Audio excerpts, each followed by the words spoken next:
안녕하세요.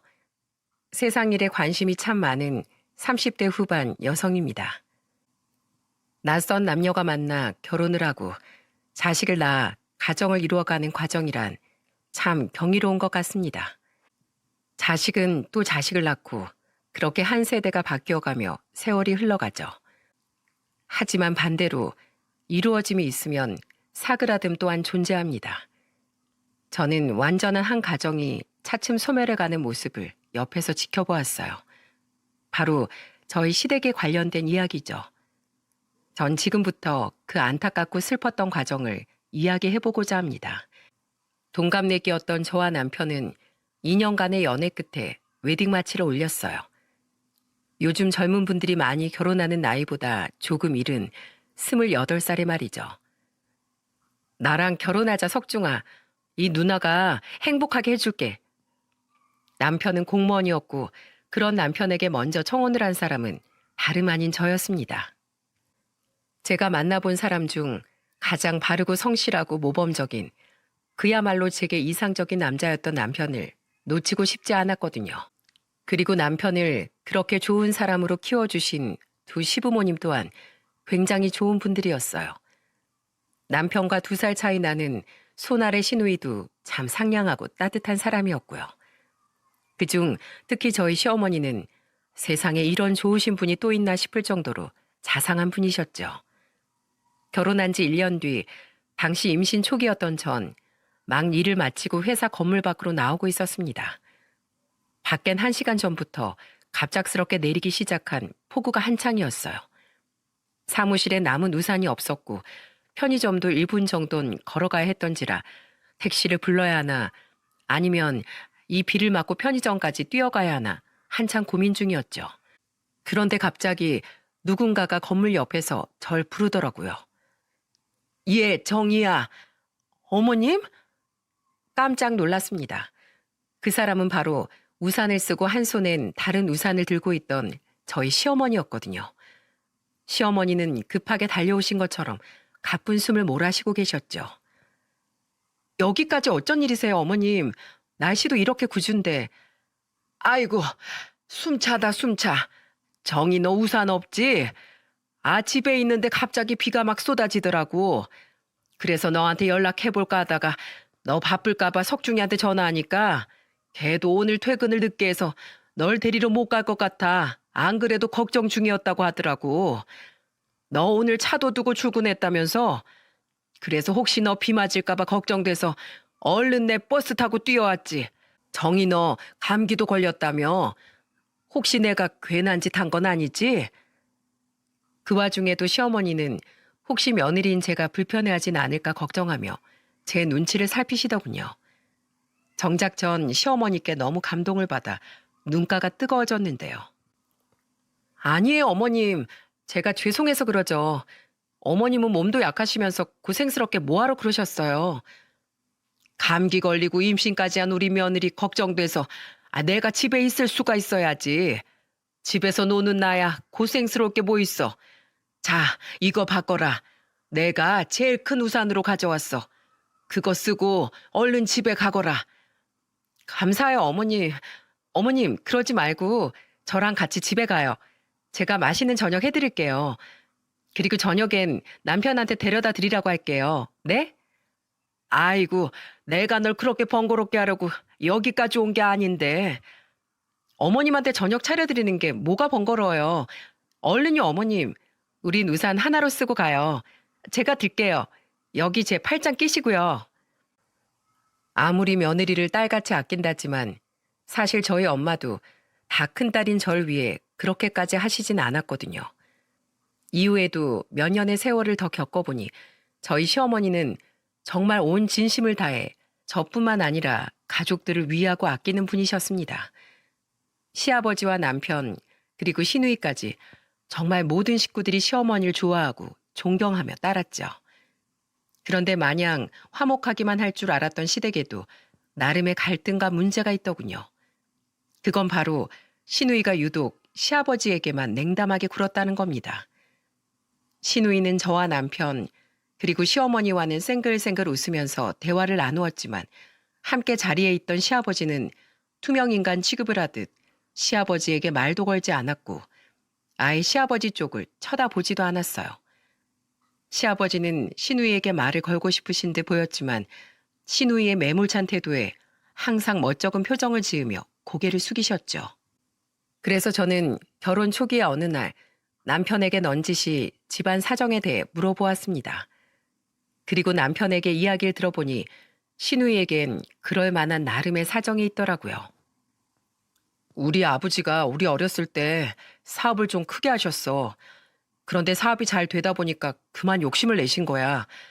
지금은 전부 돌아가신 할머니, 할아버지랑 외할머니, 외할아버지까지 그런 아버지를 모두 만류하셨는데 아버진 기어코 고집을 부리셨지. 그런데 문제는 그 사업을 키우려던 자금이었어. 우리 집 돈으로는 사업을 키우기에 부족했는지 아버진 기어코 우리 친가랑 외갓집에까지 돈을 빌리셨거든. 그것도 꽤나 큰 돈을 말이야. 외갓집 식구들을 설득하는 데는 물론 우리 엄마 공도 컸고 우리 엄마 아버지가 하시는 일은 웬만하면 믿고 지지해 주셨거든. 그런데 설마 그 사업이 잘못되기라도 한 거야? 그렇지. 그러니까 지금은 사업 접고 경기도 공장에서 경비원 일 하시고 있는 거야. 그때 우리 집이 얼마나 쑥대밭이 됐었나 몰라. 외갓집에선 우리 아버지한테뿐만이 아니라 엄마한테까지 소리 지르고 욕하고 난리도 아니었어. 그러게 내가 그 사업 위험하다지 않았냐. 끝까지 자기들이 안 빌려준다는 걸 그렇게 자신만만하게 설득해서 돈을 가져가더니 우리 집안을 기어코 아작을 내놨냐. 너희는 자식도 아니다. 하고 말이야. 양가 조부모님들이 노발대발 하셨던 거 충분히 이해해. 한순간에 아버지 때문에 양가가 쫄딱 망했으니까 우리 집도 빚더미에 앉았었고. 남편은 어깨를 으쓱하며 씁쓸한 표정을 지었습니다. 저는 그런 남편을 위로하려 남편의 어깨를 쓰다듬었죠. 우리 부모님은 우리 집이랑 양가에 진 빚을 갚기 위해 정말 열심히 사셨어. 주부였던 우리 엄마는 파출부 일을 시작했고 파출부 일이 끝나면 저녁엔 또 식당 일을 나가셨지. 우리 아버지도 그때부터 아파트 경비일 전전하시면서 쉬는 날엔 공사판 노가다 뛰셨고 새벽엔 대리운전까지 뛰셨어. 그렇게 양가에 진 빚과 우리 집에 남아있던 빚 모두 다 갚고 난 뒤에야 엄만 일을 그만두셨고 아버지도 당시 막 이직했던 공장 경비직 일 하나만 하실 수 있게 되었어. 지금 일하시는 그 공장 말이야. 뭐 그렇게 오래된 일도 아니야. 마지막 빚을 다 갚았던 게 내 나이 23살 때였으니까. 그런데 그거랑 아가씨가 아버님을 안 좋아하는 거랑 무슨 관계가 있는 거야? 그때 우리 엄마가 너무 고생을 했어서 그런지 지금 엄마 몸이 안 아픈 데가 없으시거든. 당신도 봐서 알잖아. 우리 엄마 디스크에 각종 관절염에 잔병이란 잔병은 다 가지고 계시는 거. 원주는 엄마가 그렇게 된 게 다 아버지 탓이라고 생각해. 아버지가 벌려놓은 사고 때문에 괜히 엄마까지 양가 부모님한테 심한 말 들어가며 마음고생하고 거의 10몇 년 넘게 몸이 부서져라 이랬어야 하셨으니까.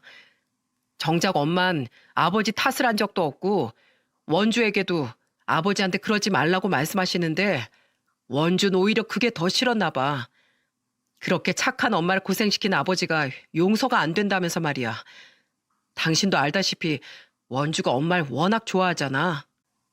남편 또한 부모님의 고생을 옆에서 지켜봐왔던 자식으로서 남편은 시아버지를 이해한다고 말했습니다. 물론 사람이 항상 신중하고 옳은 길만 선택할 수 있으면 그게 가장 좋은 거겠지만 결국은 누구든 실수하면서 살아갈 수밖에 없다면서 말이죠.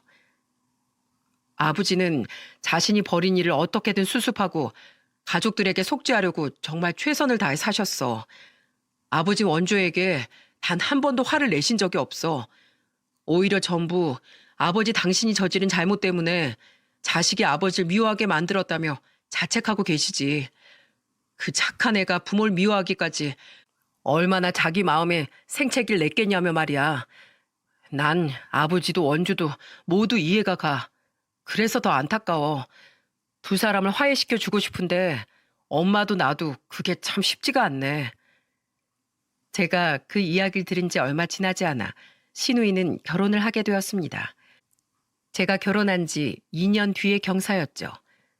다행히 시매부는 좋은 사람이라 시아버지께 잘하려고 노력했지만 매번 시누이가 눈치를 줬던 터라 결국 시아버지와 가깝게 지내는 데는 실패를 한 모양이더라고요. 그렇게 우리 시댁은 비록 약간의 문제를 가지고 있긴 했지만 시어머니를 중심으로 끈끈하게 묶여 있었습니다. 하지만 시댁의 불안한 평화는 그리 오래 가지 못했어요.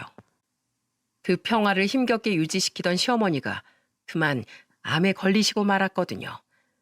그리고 시어머니는 암과의 치열한 싸움 끝에 결국 힘겹게 눈을 감으셨습니다. 제가 결혼한 지 고작 5년 뒤에 말이죠. 시댁 식구들은 모두 비통에 빠졌습니다.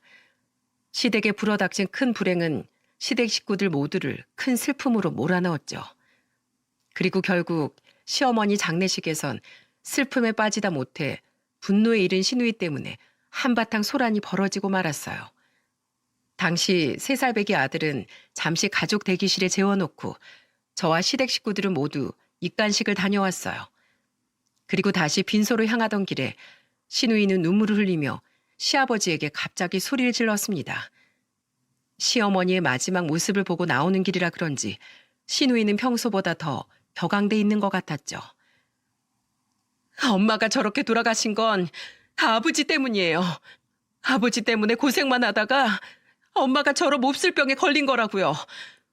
아버지가 그때 그렇게 사고만 치지 않았어도 우리 엄마 평생 꽃처럼 곱고 예쁘게 살다 갔을 거예요. 어떻게 책임지실 거예요? 네? 우리 엄마 다시 살려내요. 살려내시라고요. 아가씨, 이게 아버님 잘못은 아니잖아요. 아버님도 힘드실 텐데 여기서 이러지 마세요. 우선 진정하고 안으로 들어가요, 우리. 네? 이제 새언니까지 아버지 편드는 거예요? 오빠 따라서요? 새언니, 저 사람은 그럴 가치가 없는 사람이에요. 자기 아내 고생만 시키다 결국 암에 걸려 세상을 떠나게 만든 모렴치한 나쁜 인간이라고요. 시누이는 거의 악을 쓰며 울부짖더군요. 시아버지는 그런 시누이 앞에서 고개를 푹 숙이고 흐느끼기만 하셨죠. 그런데 그때였어요. 그만 못해? 대체 아버지께 뭐 하는 짓이야? 바로 남편이 난생 처음 시누이의 뺨을 때리고 만 겁니다. 남편 또한 울어서 벌개진 눈을 하고 있었으면서도 시누이를 향해 화난 표정을 감추지 못했어요. 이게 오냐오냐 하니까 어디서 아버지한테 행패를 부려? 너만 힘들어? 너만 엄마 잃었어? 지금 제일 힘든 사람이 바로 아버지야. 그런 아버지한테 위로는 못 해드릴 망정. 너 정말 왜 그래? 너 언제까지 이럴 거야? 왜 이렇게 갈수록 못나게 굴어? 남편의 호된 꾸짖음에도 시누이는 기운이 꺾이긴커녕 오히려 더 바락바락 소리를 지르더군요. 시누이의 시아버지에 대한 원망은 가족들의 예상보다 더욱 깊었던 겁니다. 그리고 그 깊었던 원망은 시어머니의 죽음이 방아쇠가 되어 결국 터져버리고 말았던 거죠. 봐봐, 온 가족들이 다 아버지 편이니까 엄마가 그렇게 외롭게 돌아가셨지. 우리 엄마만 불쌍해졌다고. 정말 싫어. 정작 죄를 지은 건 자기면서 매번 불쌍한 척하는 아버지도, 아버지 편 만드는 오빠도, 이젠 새언니까지도 다 싫어. 여보, 하지 마. 진정해, 어? 이 갑작스런 상황에 심해부 또한 가운데서 이러지도 저러지도 못하고 시누이에게 그만하라는 말만 반복하며 곤란해하고 있었습니다. 모두가 시누이를 말리는 상황이었지만 시누이의 화는 사그라들 줄을 몰랐고 남편 또한 그런 시누이에게 진심으로 화가 난 듯 지지 않고 맞섰죠. 그리고 시아버지는 시누이를 나무라지 않고 오히려 본인 탓을 하시더군요. 놔둬라, 놔둬. 원주가 저럴 만도 해. 내가 다 잘못했다. 그래, 나 때문에 너희들 엄마가 이렇게 일찍 떠나버린 거야. 내가 정말 미안하다. 미안해. 정말 난장판도 그런 난장판이 없었습니다. 그날만 생각하면 아직도 머리가 아찔해요. 그래도 어떻게든 저와 시매부가 남편과 시누이를 어르고 달래 우리는 시어머니의 장례를 무사히 마칠 수 있었어요. 하지만 신우이는 결국 또 다른 충격을 우리에게 안겨주었죠. 새언니, 전 엄마 없는 이곳에 더 이상 아무 미련 없어요. 아버지도 오빠도 더는 보고 싶지 않고요. 그래도 새언니, 엄마 장례식 때 새언니한테까지 못되게 말한 건 정말 죄송해요. 잘 지내요, 새언니. 시어머니가 돌아가시고 몇 달 뒤 신우이는 시매부와 함께 캐나다로 이민을 가버렸습니다. 신우이는 이미 캐나다에 일자리를 알아봐둔 상태였고 시매부는 직업 특성상 일할 때 시간과 공간적인 제약을 받지 않았기에 가능한 일이었죠. 신우이가 갑작스럽게 떠난 후 남편도 힘들어하긴 했지만 시아버지는 한동안 정신을 차리지 못할 정도로 힘들어하셨습니다. 갑자기 아내와 딸을 동시에 잃은 일은 시아버지께 이루 말할 수 없는 충격과 상처를 준 모양이더군요. 한동안 저와 남편은 아들을 데리고 시댁에 들어가 지내기까지 했어요. 힘들어하시는 시아버지를 도저히 혼자 둘 수가 없었거든요. 이제 시아버지께 남은 유일한 가족이었던 남편은 매일같이 시아버지 기운을 되찾아주기 위해 끊임없이 노력했죠. 아버지, 너무 슬퍼하지 마세요. 원주가 엄마를 너무 좋아했으니까 그만큼 슬픔도 커서 그랬을 거예요. 오히려 지금은 이렇게 떨어져 있는 게 서로에게 더 좋을지도 몰라요. 그렇게 서로 아픔도 미움도 많이 무뎌졌을 때 그땐 분명 원주 돌아올 거예요. 심성은 여리고 착한 앤 거 누구보다 아버지가 잘 아시잖아요. 그러니까 그때까진 제가 원주만큼 아버지께 더 잘할게요. 다행히 시아버지는 조금씩이나마 차츰 기운을 찾으셨고 그렇게 2달이 지나서야 우리 가족은 다시 집으로 돌아와 생활을 하게 되었습니다. 하지만 세상의 잔인함은 또 한 번 우리를 덮치고 말았어요. 왜 이렇게 머리가 깨질 것 같지? 결혼한 지 9년 차가 되었던 어느 날이었어요. 자꾸만 머리가 아프다던 남편은 늦은 퇴근 후 씻으러 들어간 뒤 30분이 지나도록 화장실에서 나오질 않더군요. 불길해진 전 보조 열쇠로 화장실 문을 따고 들어갔고 남편은 변기 옆에 맥없이 쓰러져 미동조차 없었습니다.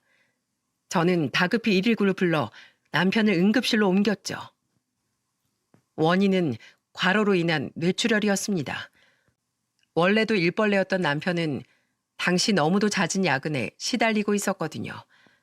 그리고 남편은 응급수술을 받고 며칠간 중환자실 신세를 지다 결국 허무하게 세상을 떠나고 말았어요. 그야말로 세상이 무너진 것 같다는 말이 무슨 말인지 실감하게 되는 순간이었죠. 자식을 먼저 떠나보낸 시아버지는 거의 비명에 가까운 소리로 장례를 치르는 내내 통곡을 했습니다. 평소 저하고만 가끔씩 연락을 주고받던 시누이도 시매부와 어린 딸과 함께 뒤늦게 입국해 남편의 마지막을 함께 했어요. 시아버지는 아주 오랜만에 만나는 시누이를 보고 한달음에 달려가셨지만 시누이는 제게 위로의 말을 건넸을 뿐 여전히 시아버지에겐 눈길 한 번 주질 않더군요. 가운데서 곤란해하던 시매부만이 시아버지에게 외손녀를 보여주며 그동안 찾아뵙지 못해 죄송하다는 말을 드릴 뿐이었죠. 그래도 시누이는 남편을 납골당에 안치시킬 때까지 우리의 곁을 지켰습니다. 그리고 남편의 유고를 안치시킬 때 시아버지는 엉엉 울던 제 어깨를 안아주며 함께 눈물을 흘리셨어요. 저는 그런 시아버지의 손을 잡고 계속해서 목구멍을 비집고 나오려는 울음을 애써 참으며 남편에게 마지막 인사를 했죠. 여보, 나랑 우리 주민이 걱정은 하지 마. 우리 주민이는 내가 잘 키울게. 당신처럼 훌륭하고 바른 사람으로 자랄 수 있도록 말이야. 그러니까 여보, 하늘에선 더 이상 일도 가족 걱정도 하지 말고 편히 쉬어. 난 나중에, 아주 나중에 손자까지 다 보고 난 뒤에 천천히 당신 옆으로 갈게. 여보, 사랑해. 그리고 저는 제 옆에 꼭 붙어있던 아들을 품에 안았습니다. 당시 7살이었던 아들은 엄마인 제가 울자 따라서 엉엉 울더라고요. 시누이는 남편의 발인이 끝나자마자 제게만 간단히 인사를 남긴 채 곧바로 캐나다로 돌아가 버렸습니다. 시아버지는 그런 시누이에게 차마 말 한 번 붙여보지 못하시곤 외손녀의 손을 잡으며 심해부에게 시누이를 잘 부탁한다는 말씀만 하셨죠. 이후 저는 회사에 휴직계를 내고 한동안 마음을 다잡으려고 노력했습니다. 아들을 데리고 전국으로 여행을 다니기도 했고 몸을 힘들게 남편에 대한 그리움을 잊으려 등산을 다니기도 했어요.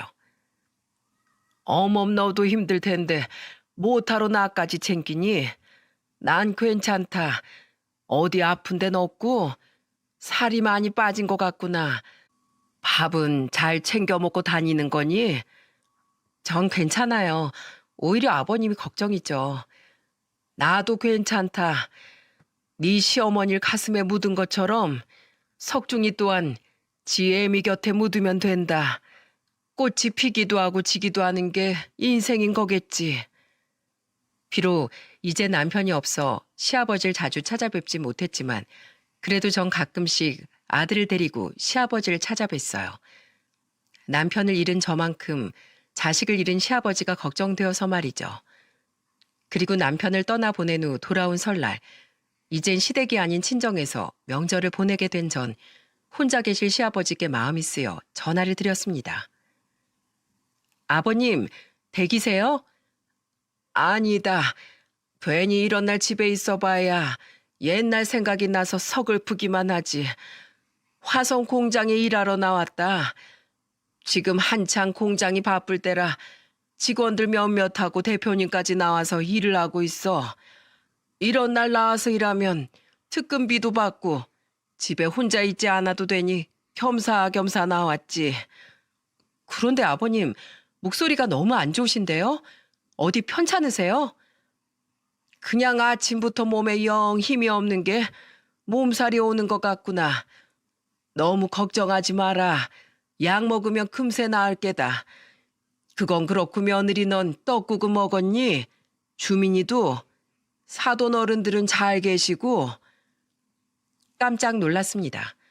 이런 명절날까지 나가서 일을 하고 계시다뇨. 게다가 시아버지의 목소리가 영 힘이 없으신 게 어디 편찮으신 건 아닌가 걱정이 되더라고요. 네, 아침에 오빠들이랑 새언니들이랑 다 같이 먹었어요. 저희 부모님도 잘 계시고요. 아버님은요? 식사는 좀 하셨어요? 명절 음식 같은 건 아무것도 못 드셨죠? 이제 혼자인 늙은이가 명절이 다 무슨 소용이겠니? 그냥 출근하기 전에 대충 먹었다. 그럼 아버님, 제가 음식 좀 싸서 아버님 계신 공장으로 갈게요.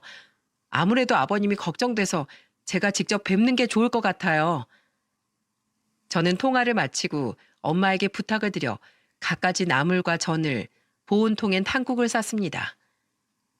가서 네 시아버지 잘 보살펴드리고 집에도 모셔다 드리고 와. 말씀은 안 하셔도 많이 쓸쓸하고 외로우실 거다. 저는 그것들을 들고 아들과 함께 시아버지가 일하시는 공장으로 향했어요. 아들은 오랜만에 할아버지를 본다는 생각에 신이 나 있었죠. 할아버지 오랜만에 뵈러 가니까 좋지, 주민아? 거기 가서 할아버지 보자마자 꽉 안아드려. 그럼 할아버지가 엄청 좋아하실 거야. 하지만 공장 정문 앞에 주차를 하던 전 눈앞에 펼쳐진 광경에 차마 말을 잇지 못했습니다. 주차장에서 조금 떨어져 있는 공장 입구 옆엔 시아버지께서 계신 경비실이 보였는데 그 앞에서 소란이 일어나고 있었거든요. 이봐 김씨, 일 똑바로 안 해? 소란의 주인공은 다름 아닌 작업복을 입은 등치 큰 남자 직원과 저희 시아버지였습니다.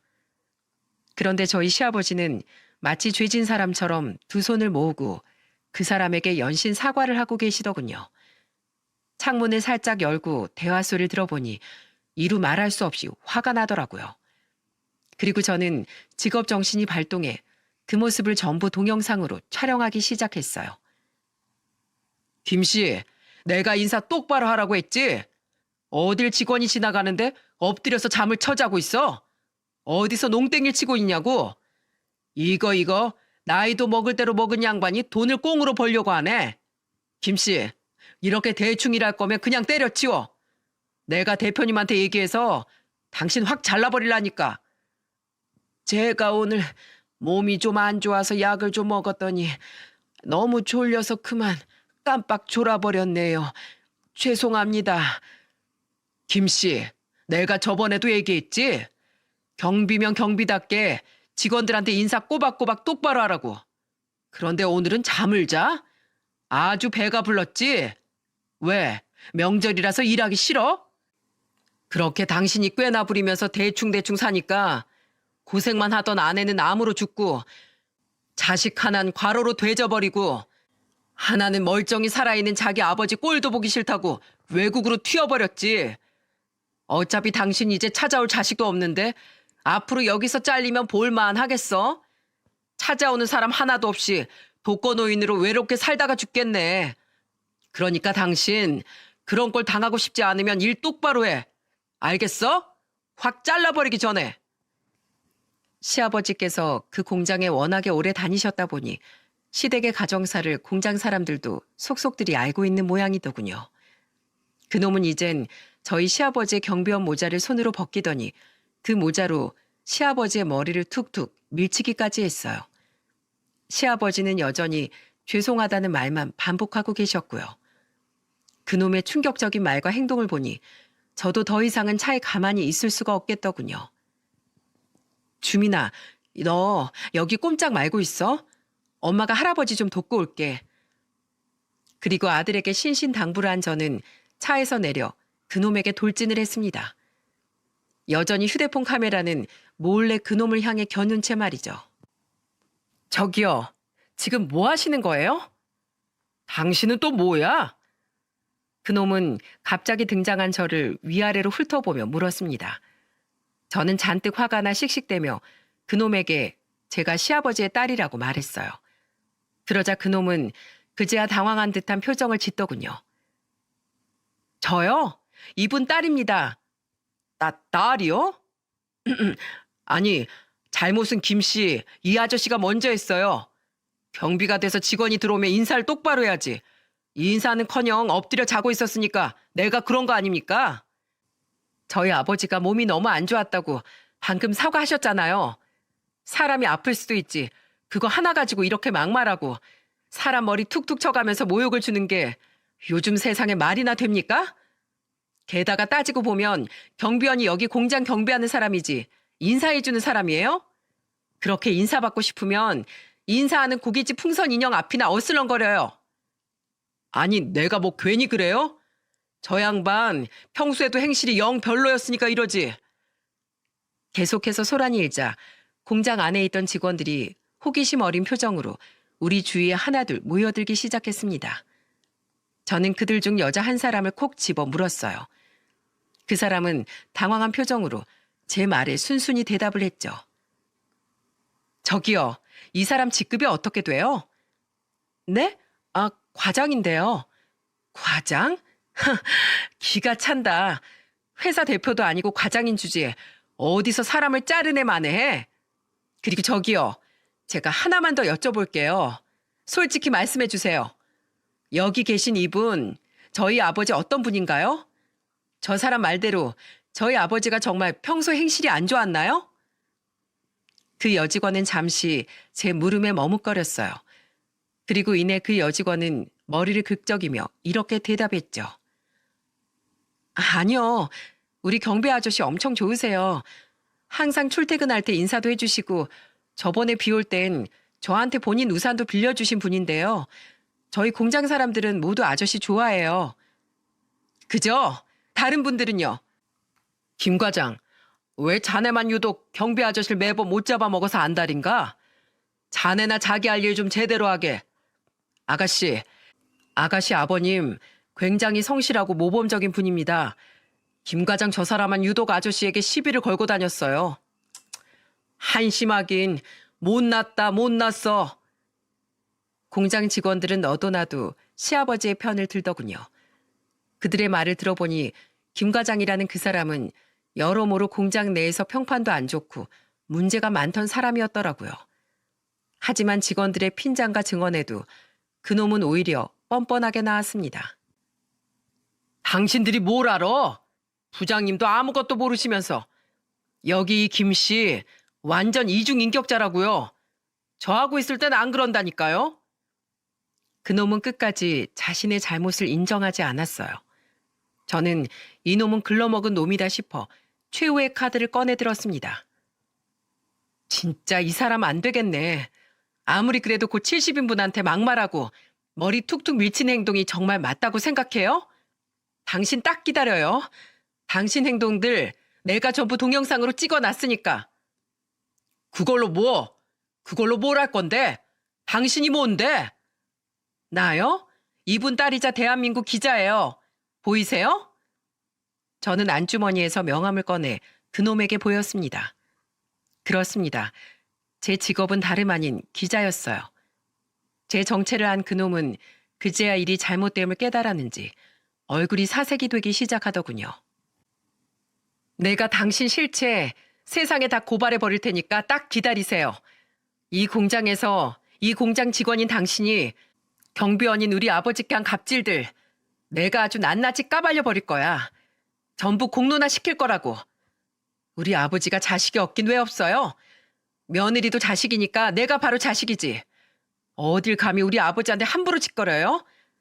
당신 오늘 우리 아버지한테 한 행동 내가 꼭 후회하게 만들어줄 거야. 요즘 세상이 어떤 세상입니까? 이렇게 인터넷이 잘 발달된 시대에 기사 한번 잘못 나가면 이 회사엔 엄청나게 타격이 클 게 뻔했죠.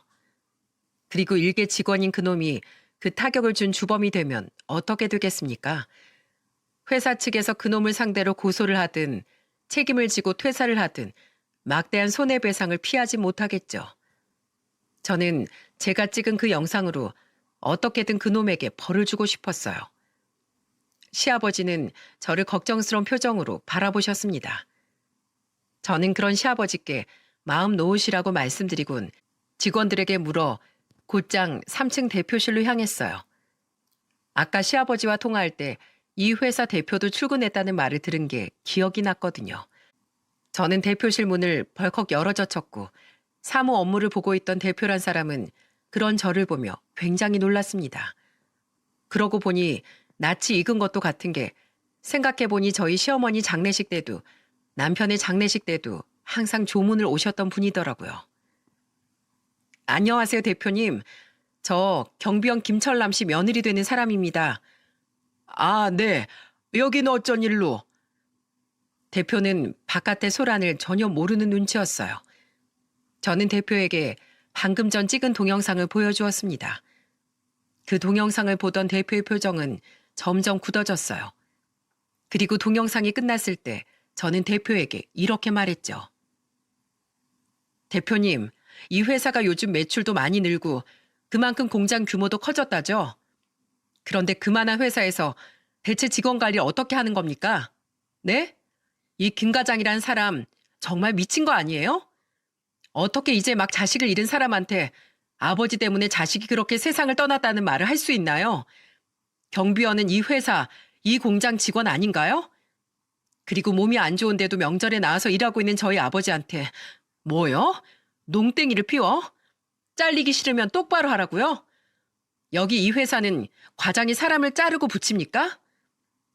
이 사람이 김 과장이라고요? 그래요. 거기 영상에 다 나와 있잖아요. 직원 교육을 대체 어떻게 시키신 겁니까? 이게 이 회사에서 시키는 인성 교육이에요? 이게 대표님이 지향하는 회사 직원의 모습입니까? 저 기자예요. 대표님의 마인드가 정말 이런 거라면 저 있는 그대로 솔직하게 기사 작성해서 이 영상이랑 같이 올릴 겁니다. 대표는 굉장히 난처한 표정을 지었어요. 그리고 대표는 저에게 미안한 표정을 지으며 사과를 하더라고요. 기자님, 무슨 오해가 있던 것 같습니다. 우선 제가 이렇게 사죄의 말씀 먼저 드리겠습니다. 사실 이 김 과장이란 사람 공장 내에서도 사고도 많이 치고 직원들하고도 사이가 안 좋아서 여러모로 저희 회사 골칫덩이였던 직원이에요. 이 공장에서 10년이나 일해서 차마 함부로 자르지도 못했고요. 그런데 이 사람이 이 정도로 아나무인인 사람인 줄은 미처 몰랐네요. 이 직원은 당장 자르도록 조치하겠습니다. 명함 주시면 일이 마무리된 후에 제가 직접 연락드릴게요. 마음 상하게 해드려서 정말 죄송합니다. 그 대표는 정말로 제게 머리 숙여 사과를 했어요. 그리고 이어진 대표 행동에 저는 무척 놀라고 말았습니다. 왜 시아버지가 이 공장에서 그토록 오래 일을 하셨었는지 알 수 있던 면모였어요. 대표는 제게 정중하게 따라와 달라고 부탁하더니 계단을 내려가 다시 바깥 경비실 앞에 시아버지에게로 향하더군요. 아이고, 대표님, 왜 이러십니까? 그리고 대표는 저희 시아버지에게 허리를 90도 가까이 숙여 사과를 했습니다. 시아버지는 굉장히 당황한 표정으로 그런 대표를 말렸지만 그 대표는 한동안 허리를 고추 세울 생각을 하지 않았죠. 정말 죄송합니다, 아저씨. 그동안 김 과장 저 사람이 아저씨한테 이랬던 적이 한두 번이 아니었다면서요. 왜 저한테 한 번도 말씀을 안 하셨어요? 아유, 제가 그런 말씀 드리면 가뜩이나 눈코 뜰 새 없이 바쁜 대표님만 곤란하실 거 아닙니까? 대표님이 저한테 그동안 얼마나 잘해주셨는데요. 직접 절 채용해 주시고 명절이나 분기별로 보너스에 저희 애들 결혼 때도 축의금 챙겨주시고 조사엔 한 번도 빠짐없이 직접 와주셨잖아요. 그런 대표님 공장에 괜한 분란 일으키기 싫었습니다. 시아버지는 대표란 분을 무척이나 좋아하셨던 모양이더군요. 시아버지의 말씀을 들어보니 과연 그럴만 하더라고요.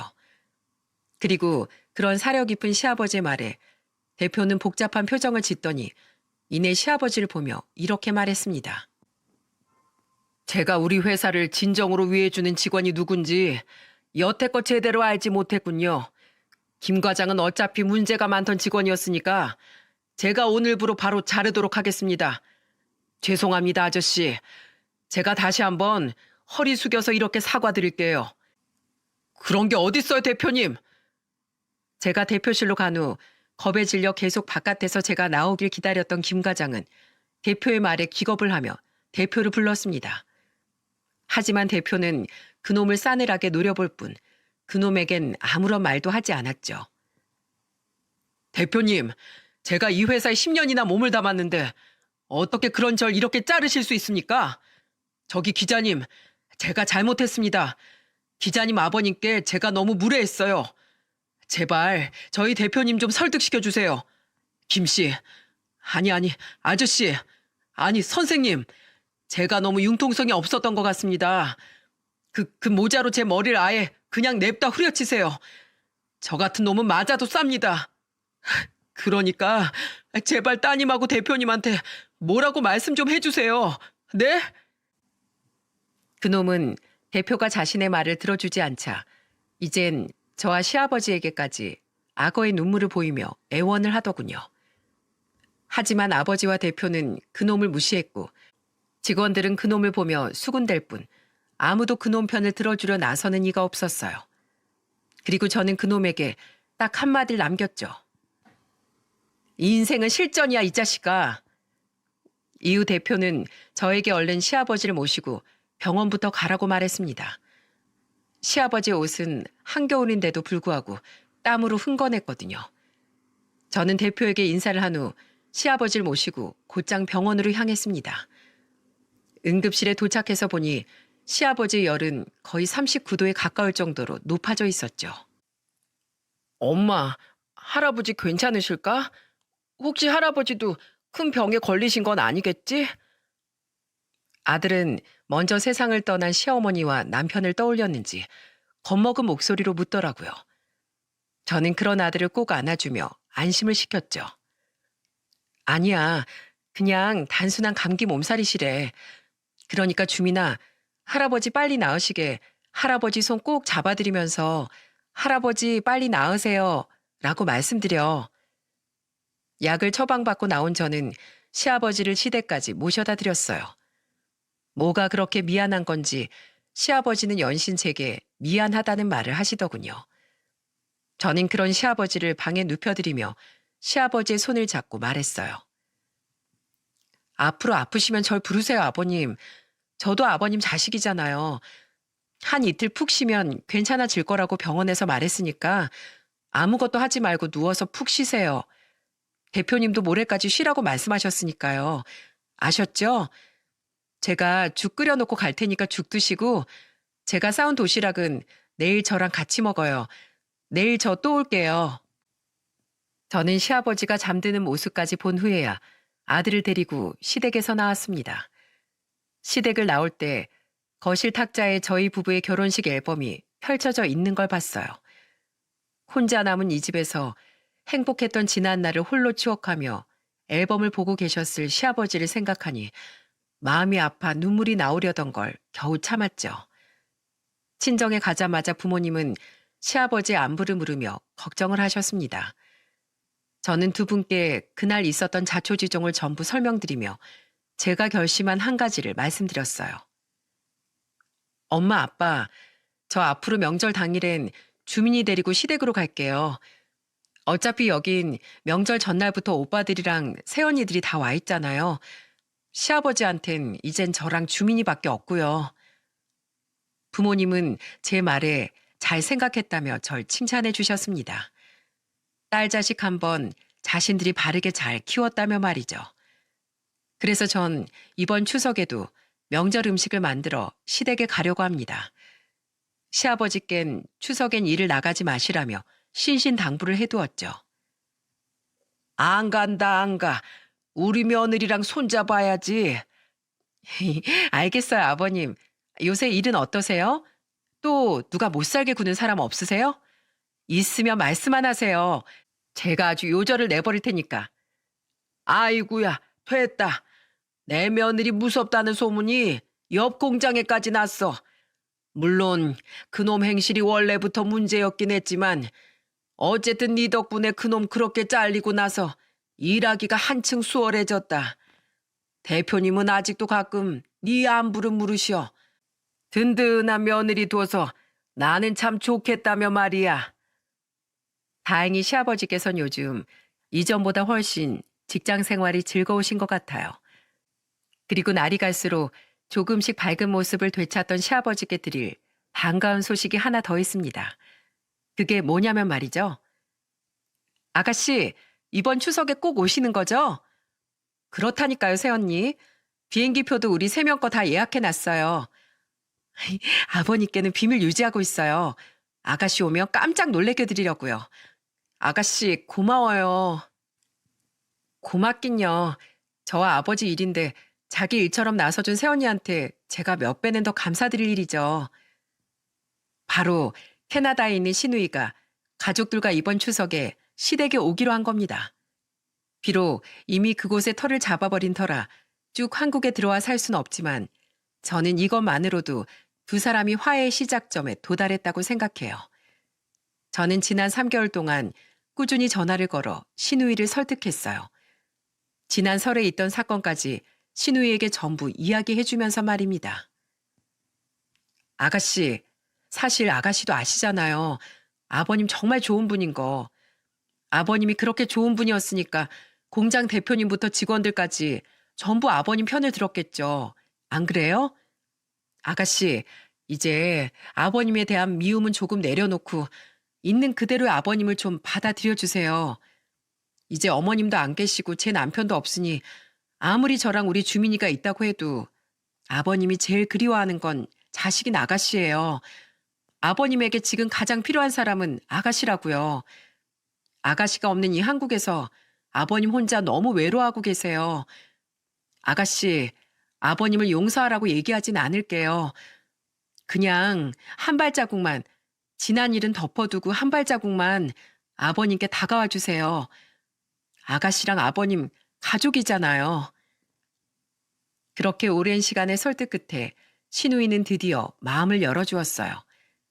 사실 그 전부터 마음은 열려 있었지만 애써 아닌 척 했던 건지도 모릅니다. 왜냐하면 제가 시아버지께 일어난 사건을 이야기해 주었을 때 시누이는 그만 참지 못하고 소리내어 울음을 터뜨렸거든요. 자신의 아버지를 자기 대신 지켜주어서 고맙다면서 말이죠. 저는 그렇게 곧 다가올 추석을 아주 즐거운 마음으로 기다리고 있답니다. 올해 초등학교에 들어간 우리 아들은 그런 건 또 어디서 본 건지 추석에 시아버지와 함께 송편을 빚고 싶다며 떼를 쓰더라고요. 그래서 결국 전 떡집에 송편을 직접 빚을 재료들을 날짜에 맞춰 주문해 놓았죠.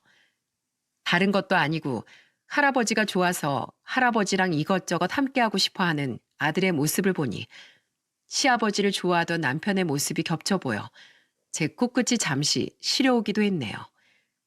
친정 부모님은 가끔 시아버지께 연락을 드려 세 분이서 함께 식사를 하시곤 합니다.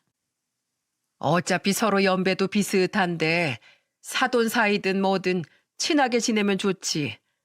해가 지날수록 친구들이 자꾸 떠나가는 우리 나이엔 마음 맞는 친구가 생기는 것만큼 귀한 일도 없어.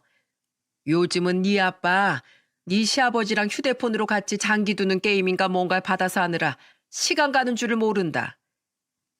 저희 부모님은 며느리인 제가 채워드릴 수 없는 시아버지의 공허한 부분을 대신 채워주고 계세요.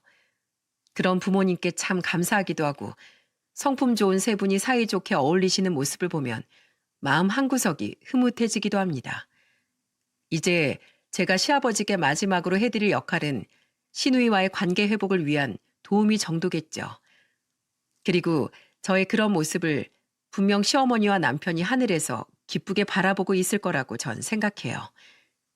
저는 앞으로 아들을 남편만큼 훌륭한 사람으로 키워낼 수 있는 엄마로서의 삶과 세상의 불합리한 일들을 지금처럼 많은 이들에게 알릴 수 있는 정직한 기자로서의 삶을 이어가려고 합니다. 그렇게 저는 제 지난 인생을 되돌아보고 앞으로의 자신을 채찍질하기 위해 이렇게 사연을 보내게 되었어요.